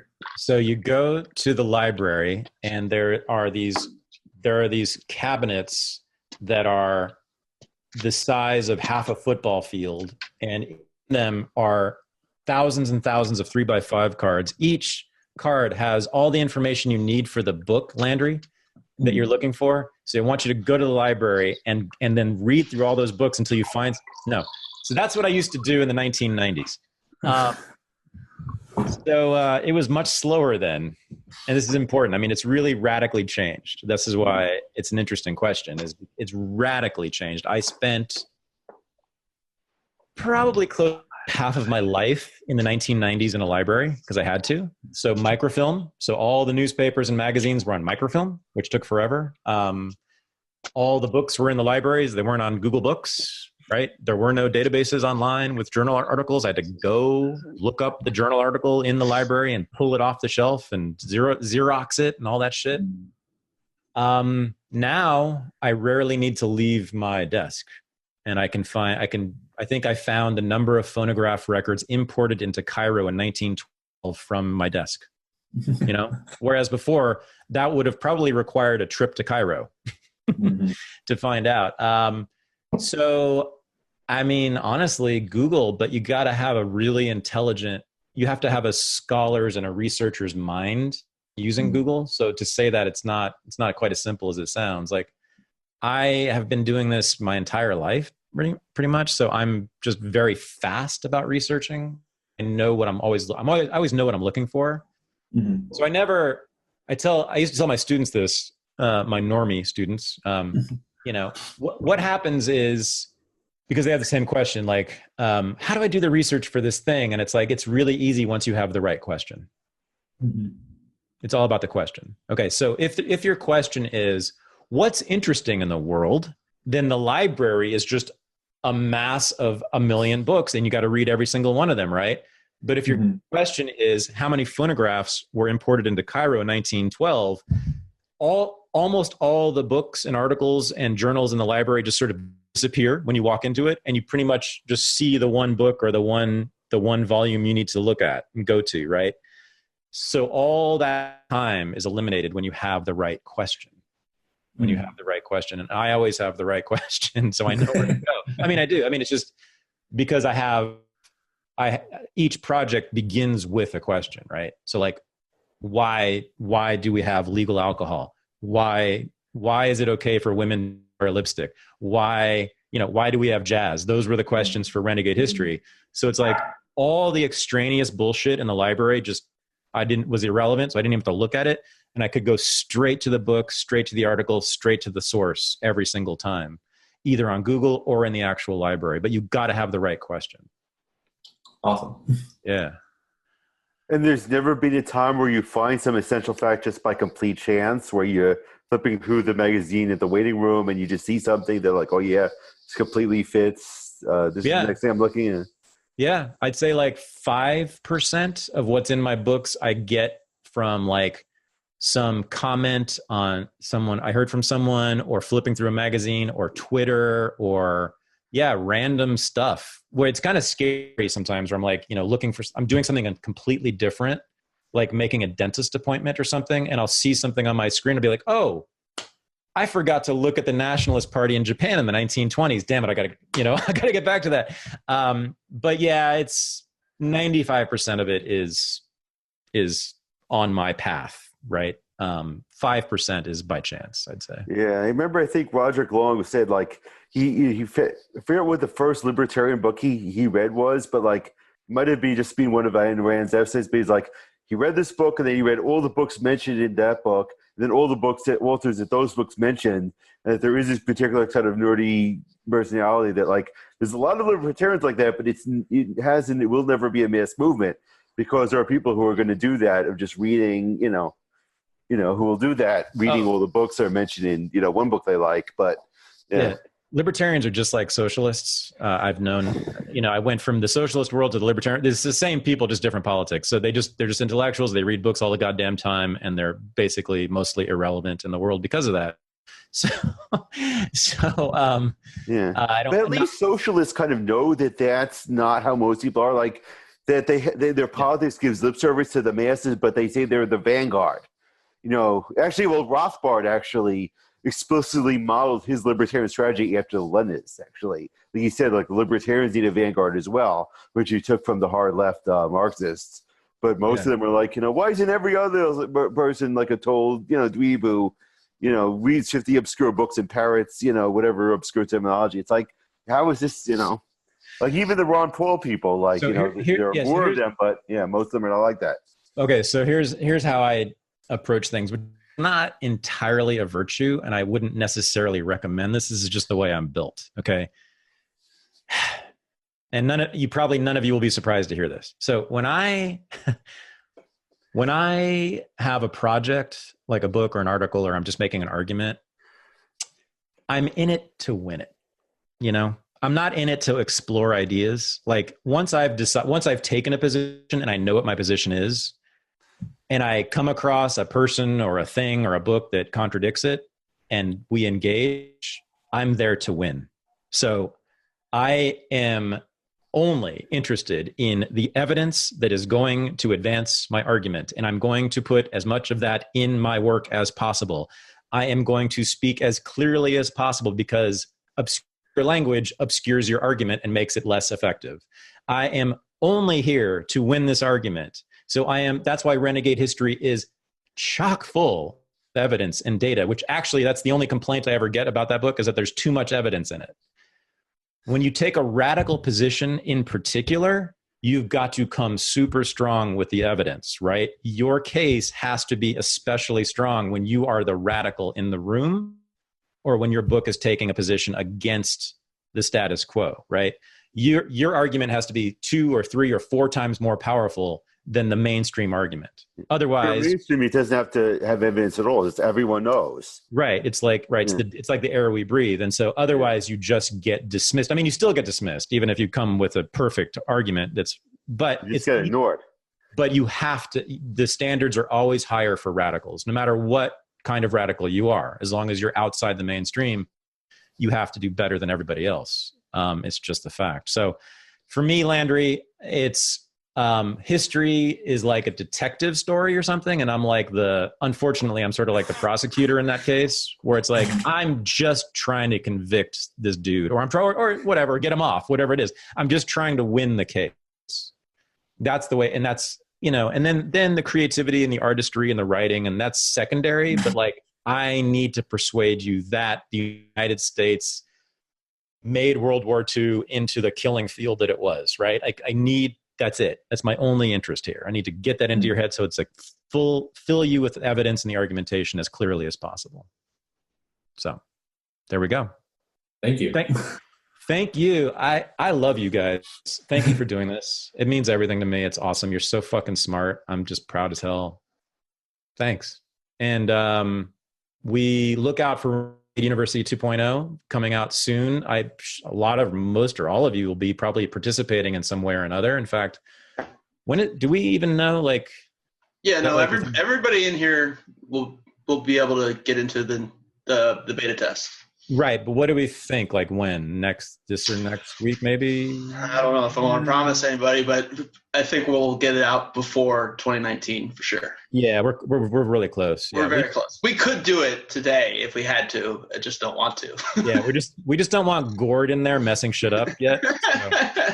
So, make sure everything's like streamlined before we allow that anarchist in there. But yeah, that'll be days or weeks, and I really look forward to you guys. I can't wait to hear what you have to say about it. And we don't want you to praise us. We actually want you to tell us what's wrong with it. We want you to find everything that's wrong with it. So we want you to be little nasty detectives. Seriously, that's the only thing that's going to be useful.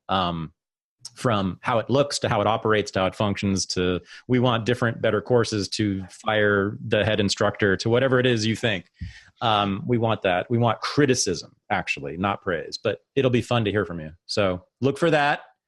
And I'm going to do these more often because these are a blast. And a lot of you seem to show up for this and liked it. So I think we'll do more. Looking forward to it. Thanks again, guys. All right, guys. If anybody, like I said at the beginning, if anybody wants anything cut out or whatever, for any reason, just email me, let me know, and we'll take it out. So thanks. Right on. All right. Night, thanks, everybody. Peace. Bye. Thank you. This was the Unregistered Podcast, and I'm Thaddeus Russell. To support the show and become a member of the unregistered community, go to unregisteredunderground.com. To get information and to buy tickets to the Renegade University weekend events in Los Angeles and Washington, D.C., go to thaddeusrussell.com/courses. Thanks for listening.